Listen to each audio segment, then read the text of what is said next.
नमस्कार बच्चों, मैं संजय कुमार गुप्ता। आज हमें पढ़ना है सारणिक में तृतीय कोटि के सारणिक का प्रसार। तृतीय कोटि के सारणिक को हमें कैसे व्यक्त करना है, लास्ट टाइम हमने देखा था। एक बार फिर से देखते हैं। हमारे पास एक डिटरमिनेंट दे रखा है। इसमें पहली रो में ए सारे एलिमेंट एक समान दिख रहे हैं। इसका पहले अगर हम नामकरण कर लें तो वही पहली रो में आ जाएगा 1 1 1। दूसरी रो है हमारे पास 2 2 2। इसी प्रकार से तीसरी रो को हमने लिख दिया 3। आपको पता है कि इसको जो व्यक्त किया जाता है R क्रॉस C, मतलब रो क्रॉस कॉलम। पहले रो उसके बाद कॉलम। अब हम बात करेंगे पहला कॉलम यहाँ पर ये वाला है A1 A2 A3। तो उसको अगर नामकरण करें तो उसके पीछे इंडेक्स में हमने 1 1 1 लिख दिया। इसी प्रकार से ये दूसरा कॉलम 2 2 2, ये तीसरा कॉलम 3 3 3। इस प्रकार से यहाँ पर प्रत्येक एलिमेंट का प्लेस नेम स्पष्ट रूप से हमें नज़र आ रहा है। अब इस सारणी का अगर प्रसार करना है तो हमें देखेंगे कि यहाँ हमारे को इस सारणिक के उप सारणिक तथा सहखंड का मान ज्ञात करना सीखना होगा। तो अब आगे आते हैं। देखें उप सारणी किसे कहते हैं। उप सारणी जिस प्रकार से एक समुच्चय होता है और समुच्चय में कुछ एलिमेंट्स होते हैं और उन्हीं अवयवों से लेकर एक नया समुच्चय बना लिया जाए तो उस बने नए समुच्चय को उस मूल समुच्चय का उप समुच्चय कहते हैं। निश्चित रूप से आप समझ गए होंगे, समुच्चय आपने 9th 10th में पढ़ा है। तो उसी प्रकार से यहाँ पर भी सारणिक के कुछ एलिमेंट्स को लेकर हम एक नया सारणिक बनाएंगे। अब वो कैसा बनाएंगे, उसका रिप्रेजेंटेशन कैसा होगा। निश्चित रूप से अगर यहाँ रो और कॉलम के रूप में दिया हुआ है, यहाँ पर भी रो और कॉलम के रूप में रहेगा। तो यहाँ पर उप सारणिक को लेने के लिए अब आगे बढ़ते हैं। पहली बात उपसारणिक को इंग्लिश में कहते हैं माइनर्स का पहला वर्ड है एम, तो इसको हम एम के द्वारा व्यक्त करेंगे। अब कहेंगे कि यहाँ पर इसके कितने उपसारणिक होंगे। जिस प्रकार से समुच्चय के उपसमुच्चय, कितने उपसमुच्चय होते हैं, तो निश्चित रूप से उसका फॉर्मूला था हमारे पास 2 to the power n।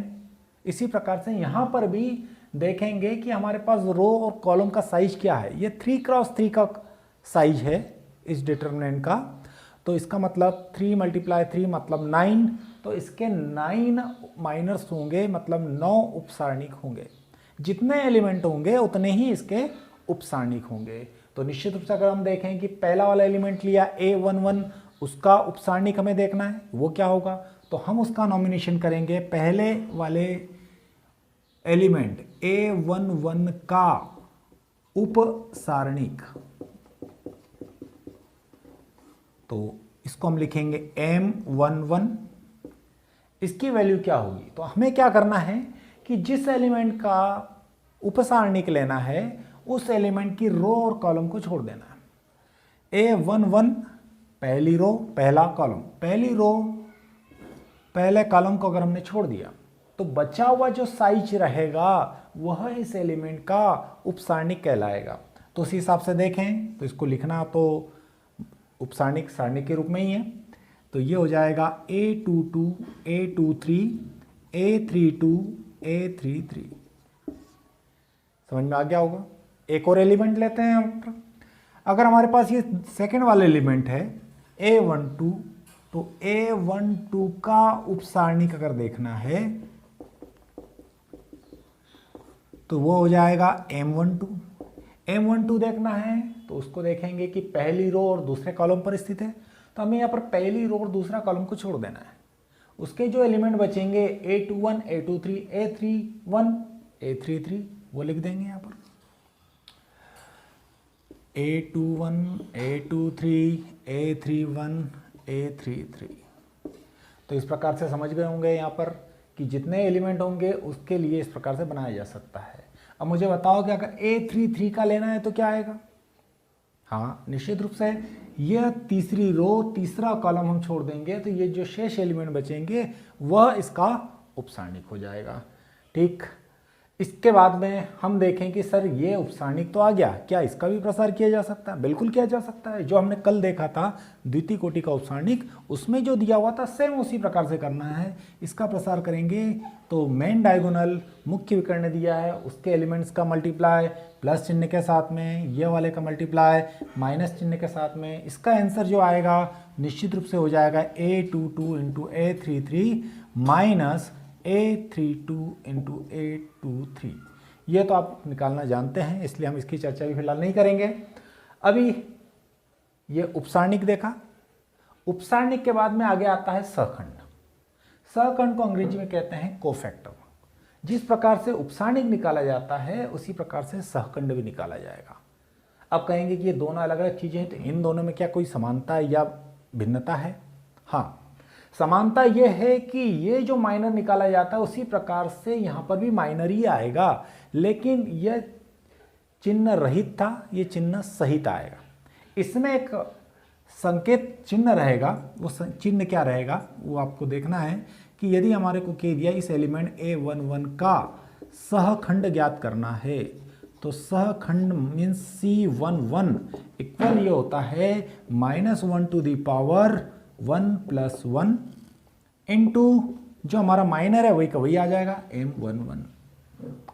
अब यहाँ पर हम देखेंगे कि -1 to the power 1 plus 1, 1 plus 1 मतलब 2, सम संख्या है तो ऋणात्मक संख्या की घात अगर सम संख्या होगी निश्चित रूप से प्लस चिन्ह आएगा, तो इसका मान प्लस का आएगा। और इसके अलावा यहाँ पर M11 की वैल्यू हमने निकालना देखा था, उस हिसाब से यहाँ आ जाएगा A22 A23 A32 A33।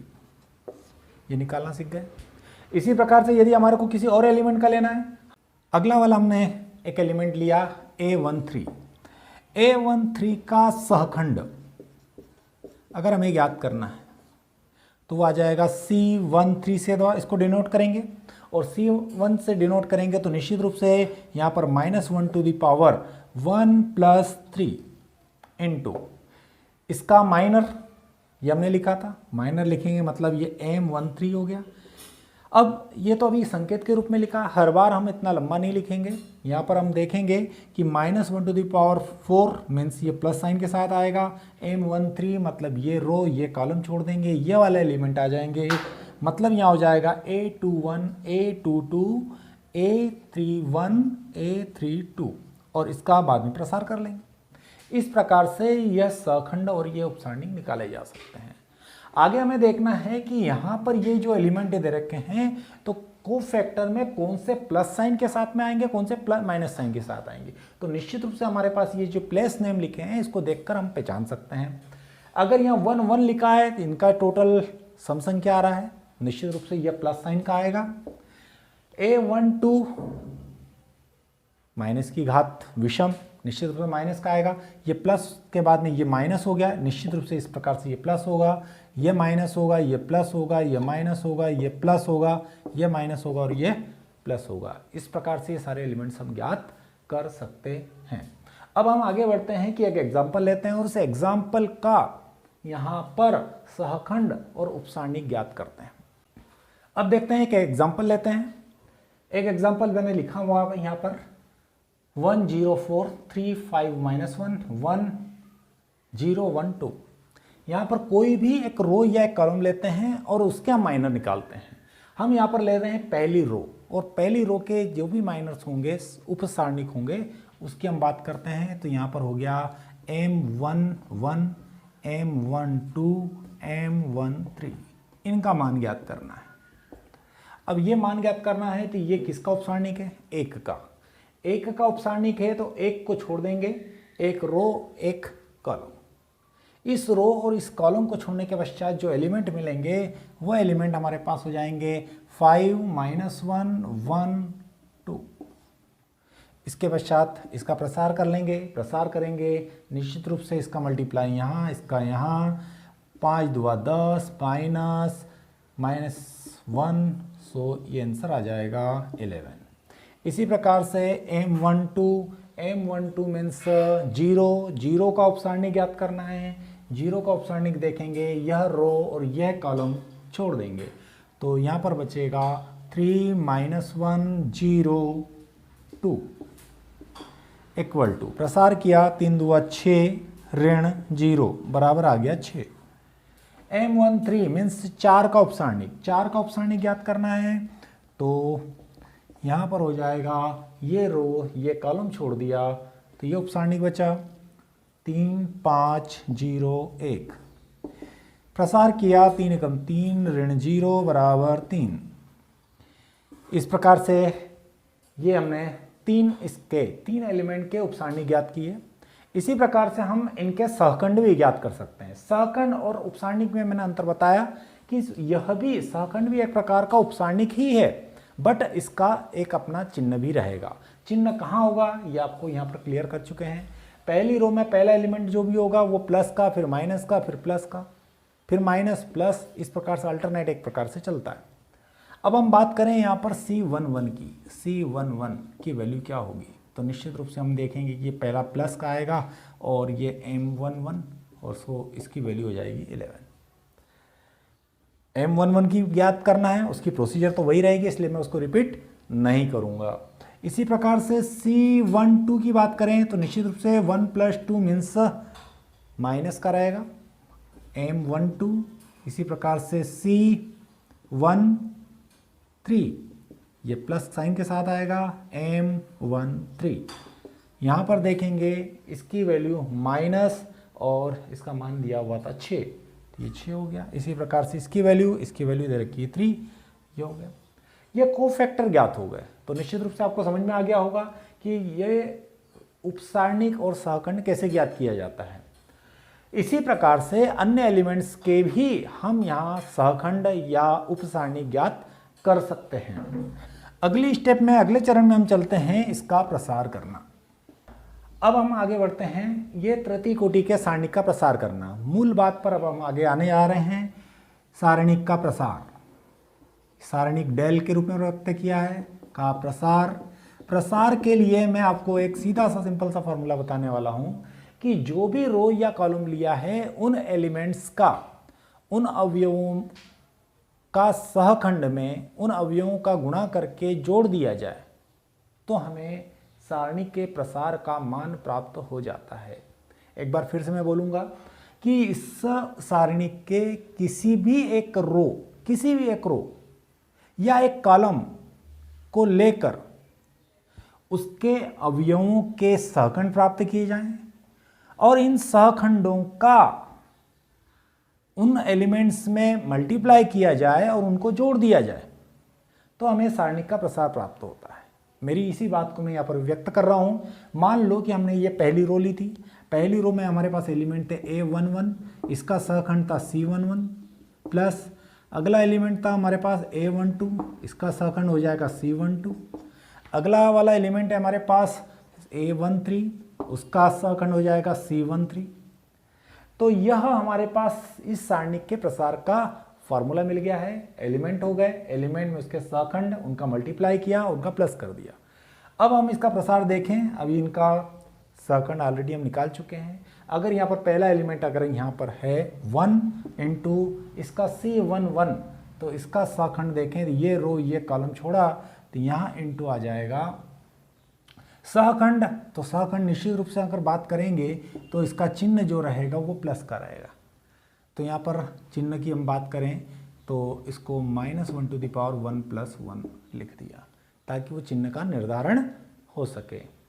C11 की बात करें, यह 5 -1 1 2 प्लस A12, ये वाला एलिमेंट 0 था, निश्चित रूप से इसकी वैल्यू प्लेस वैल्यू माइनस की रहेगी तो -1 to the power 1 + 2 फॉर्मूला था हमारे पास I + J वाला। ये रो ये कॉलम छोड़ दिया, ये हो गया 3 -1 0 2 प्लस 4 into इसकी वैल्यू -1 to the power 1 + 3। ये रो ये कॉलम छोड़ दिया, ये हो गया 3 5 0 1। हालांकि इसका मान हम ऑलरेडी पहले निकाल चुके थे, हम उसको डायरेक्ट भी लिख सकते थे। आगे बढ़ें तो ये हो जाएगा 1 इंटू 5 दूआ 10 माइनस माइनस प्लस 1 प्लस ये वैल्यू तो 0 हो जाएगी क्योंकि 0 को मल्टीप्लाई किया है, प्लस आगे बढ़ें तो देखेंगे 4 इंटू ये चिन्ह प्लस का बनेगा। यहाँ पर देखेंगे 3 एकम 3 ऋण 0। इस प्रकार से इसको हल करें तो 10 और 1 11 धन 0 धन 4 तिया 12, इसका टोटल करें तो आ गया 23। तो इस सारणी का प्रसार यहाँ पर हो गया 23। इसी सारणी को हम देखें कि यदि कोई दूसरी रो या कॉलम लेकर अगर हम प्रसार करते हैं तो क्या इसकी वैल्यू वही आएगी। अभी हम उसको एक बार चेक कर लेते हैं।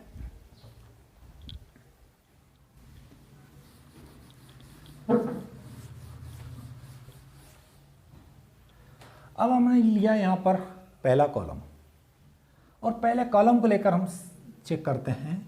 A11 इसका सहखंड हो जाएगा C11 plus A21 into C21 plus A31 into C31। बच्चों हम बात करें यहाँ पर कि ये एक सहखंड दिए हुए हैं, हम सहखंड के रूप में नहीं लिखना चाहते हैं और -1 टू दी पावर जो लिखते हैं वो एक काम से हम बचना चाहते हैं, तो हम सहखंड के रूप में न लिखते हम इसको माइनर के रूप में लिख सकते हैं। माइनर के रूप में लिखेंगे तो हमें सहखंड का चिन्ह भी साथ में लिखना होगा। निश्चित रूप से हमें दिख रहा है यहाँ A11 इंटू अगर M11 लिखेंगे तो ये साइन यहाँ पर प्लस का आ जाएगा। इसी प्रकार से यहाँ A21 है और इसका माइनर जब हम लिखेंगे, इसका उपसारणिक के रूप में लिखेंगे तो इन दोनों के सहखंड और माइनर में जो रिलेशन होता है वो केवल चिन्ह का होता है, बाकी वही राशि रहती है। तो यहाँ पर आ जाएगा M21 और चूंकि इन दोनों का टोटल विषम है इसलिए यहाँ पर जो इनका जो मल्टीप्लाई आएगा वो चिन्ह माइनस का आएगा। इसी प्रकार से ये वाला जो चिन्ह आएगा वो प्लस का आएगा। A31 इंटू ये हो जाएगा यहाँ पर M31। आगे बढ़ें तो यहाँ पर देखें पहला एलिमेंट A11 की वैल्यू 1 दे रखी है इंटू इसका माइनर देखें, माइनर निकालना आप सीख गए हैं।